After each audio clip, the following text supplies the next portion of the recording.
What's up guys, welcome to Munchkins Gaming, where we take your gaming to the next level. This is Munchkins logging in to bring you another Dissidia Final Fantasy Opera Omnia video, and welcome back to another video guide.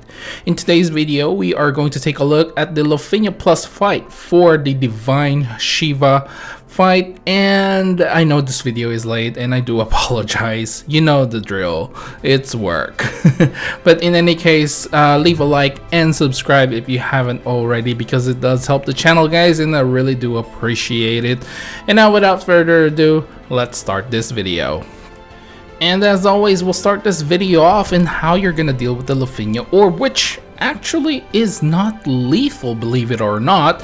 However, this does appear when Shiva basically splits herself into two, and basically if you end up triggering the Lufenia orb, it does reappear again after 10 turns without the orb. You get one Lufenia orb counter when basically Shiva takes any fire damage. So Jet, Lulu as a call you can use, Ignis you can use him as a call too, VV you can use him as a call too as well. Lon and Rain obviously with their EX ability can do this, but there's really not a whole lot of strategy revolving around the Lufenia orb, because there are ways to go around it, and plus it's not lethal, so there's really not a lot of people who basically plan their party around doing fire brave damage.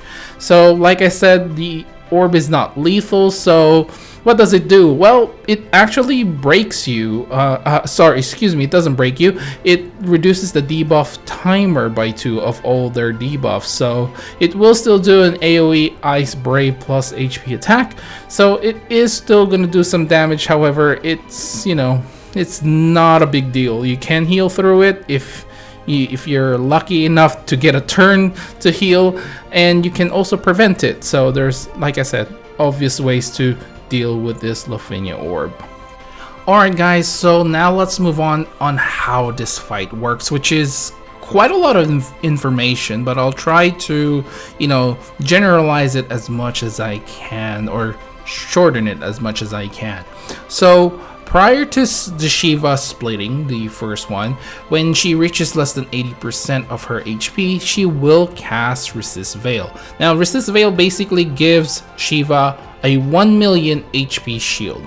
Now, that sounds quite a lot, and to be honest, it is quite a lot of HP shield. It will take you a few turns to really knock it down. There are obviously quite a lot of ways to deal with the shield, which off-turn damage, extra damage that you can do, traps and stuff like that. Those are all going to accumulate, right? So this is one way to deal with the shield.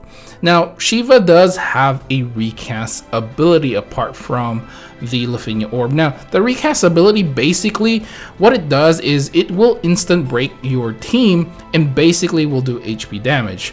But the kicker here is basically she will freeze your entire party until her next turn. And that's very important, because if you have a lot of turns lined up and Shiva uses this, and basically for whatever reason the turn order, it didn't move Shiva forward, well, you're gonna waste a lot of turns. So it's very important that whenever you do this, I suppose this is very difficult to actually pull off, but hopefully Shiva isn't delayed too much, especially with a lot of your rebreaks, especially if you're bringing characters that rebreaks a lot, and you don't are too far ahead or too far behind from your entire team. So that's one important thing that I really want to emphasize here. Now, when we get to the second wave is when she drops to less than 30% of her HP. This basically will split her up and the Lufenia orbs will start. And each Shiva will have her own recast ability, and it's going to be the same ability as the single Shiva. So now you're basically dealing with 2 Shivas that can instant break you and do HP damage and give themselves resist veil. Now the good thing about here is there can only be 1 resist veil at a time. So you don't have to worry about 2 Shivas having 1 million HP shield at the same time. So that's a good thing, I suppose, but it's still 1 million HP shield, right? The other thing is they do use their recast ability or divine dust whenever you hit the HP threshold. So less than 80, 50, and 30% of their HP, they will each cast their own diamond dust. Now it's important to note here that it's not like other bosses. When one of them reaches HP threshold, both bosses will use their so-called ability or whatever, right?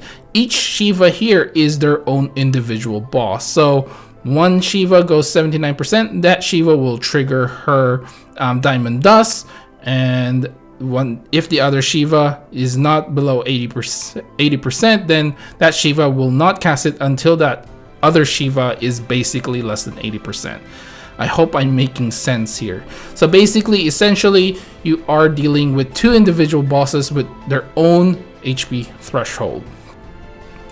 Now, after casting their recast ability or HP threshold, I do believe they use Frost Field. Now, Frost Field, basically, you can see this if their turn icon has that framed, framed icon, basically.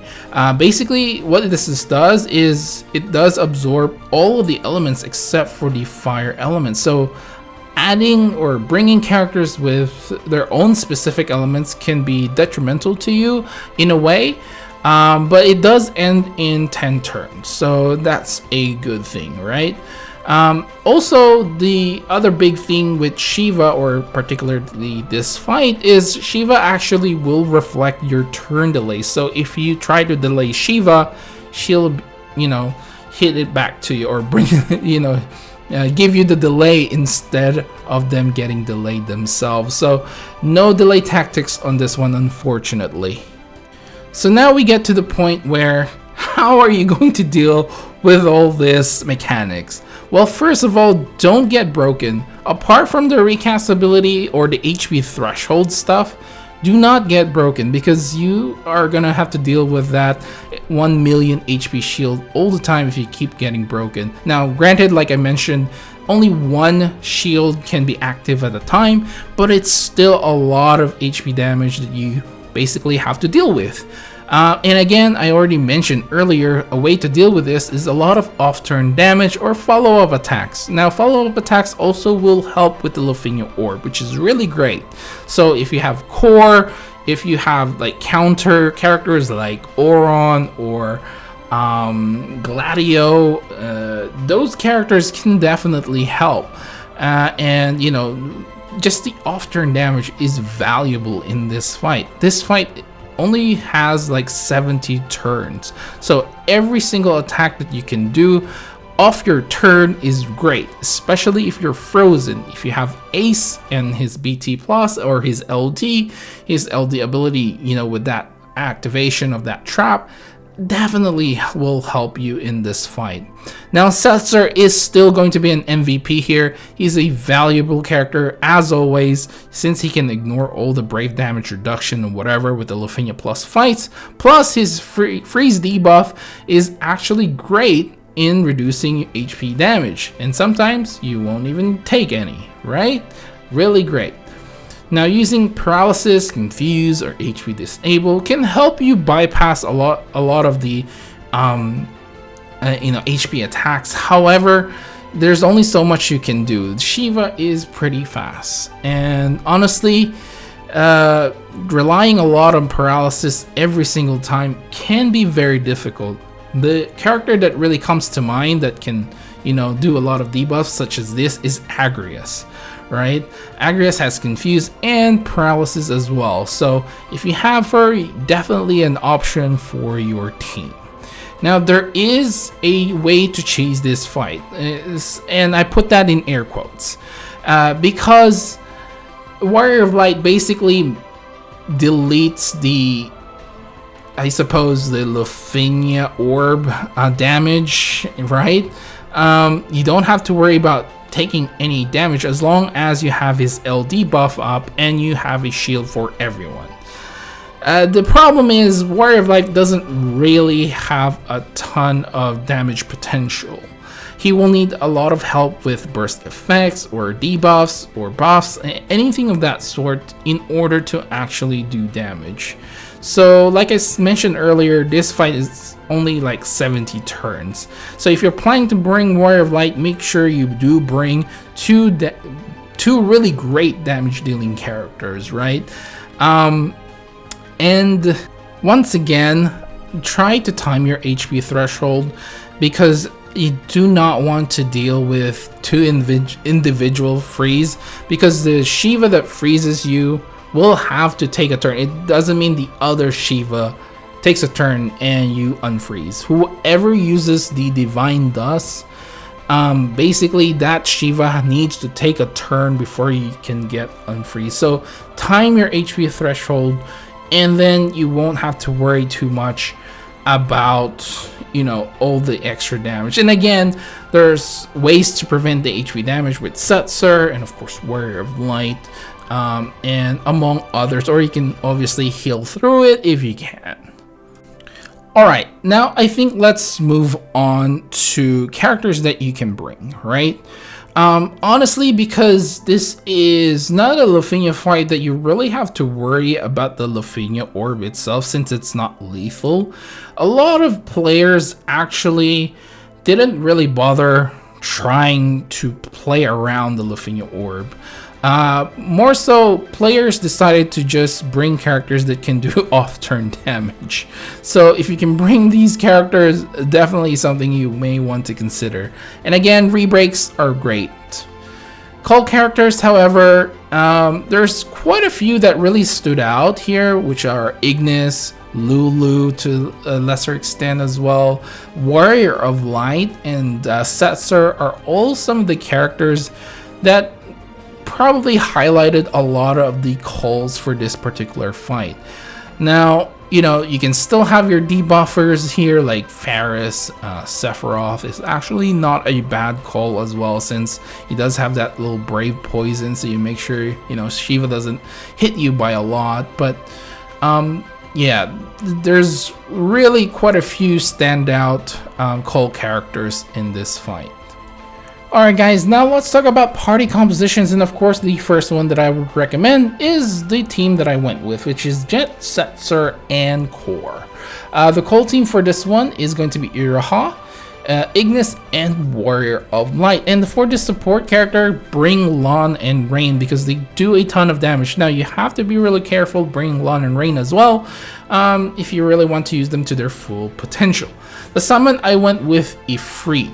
Now, honestly, in my JP run here, I believe I used Cloud of Darkness as part of my main team. Her off-turn damage definitely helped, and because Shiva basically reflects, like, you know, the delay, if you have Cloud of Darkness BT plus, basically that her BT effects just last longer, and you do a lot of off-turn damage that way. And I remember that, I think that's how I really went about this fight, if I remember correctly. I could be wrong, but certainly some players really use Cloud of Darkness in this fight. Now for the next team, I went with Warrior of Light, Core, and Ace. Now Ace is another character that is basically an ace up your sleeve in this fight. His off-turn damage definitely helps. Sephiroth and of course Gabranth, Jack, anything that can help you increase your overall damage definitely helps in this fight. Once again, Lon and Rain are the best support characters, especially once Shiva has split off. Again, Summon just went with Ifrit, because this way you can sort of bypass the Frost Field. You don't have to worry about it, right? For the final team, I went with Lon and Rain as in your main team, and Warrior of Light and Ace. Call team, Lulu, Faris, and Ignis, and support, once again, Lon and Rain, best one to bring here. And then I went with Ifrit again. So basically, like I said, if you're planning to bring Warrior of Light, make sure you got 2 characters that can do a ton of damage. Ace, obviously, ton of damage, and Lana Rain, a ton of damage. Anyway, guys, we are towards the end of the video, and of course, I'll give you guys my final thoughts regarding the fight. Overall, you know, this was one of the fight that a lot of people have been quite scared of it coming, because this was not an easy fight when it came to JP. And I remember struggling in this fight as well, and I'll be honest with you, I was quite scared, and you know, I wasn't really confident if I didn't have Jet BT plus, which is why I actually, you know, got Jet's BT plus specifically for this fight. But I really like Jet's BT plus, and I used Jet quite a lot in JP, all the way up till, you know, level 90 came out. So I'm pretty happy, even though, you know, I really pulled for his BT in this particular fight. But for me, because I ended up using quite a lot in JP, I think it just had the value for me at the end of the day. And you know, even if you don't have Jet BT plus, there are some characters that you can bring other than him. And like I said, you know, even my examples didn't really have Jet in them, at least not, you know, for my first team. Obviously he is there, but the other examples, there's no Jet there. You don't really need him in this fight. It's nice to have, but you don't really need his BT plus if you don't really like him. Now, I'm a big Final Fantasy X character, so it kind of makes me pull for Final Fantasy X characters most of the time. Apart from Kimahri, honestly, I really like a lot of the, you know, Final Fantasy X characters. I think Kimahri is the only one that I wasn't really into. So yeah, that's really all I have to say. This is quite a challenging fight, and it's not easy if you don't pay attention. You have to pay attention in this fight. You know, there's really no way around it. You have to be on point, right? It's for you not to wipe, for you not to take too many turns, and among other things. Just, yeah, have to concentrate and pay attention in this fight.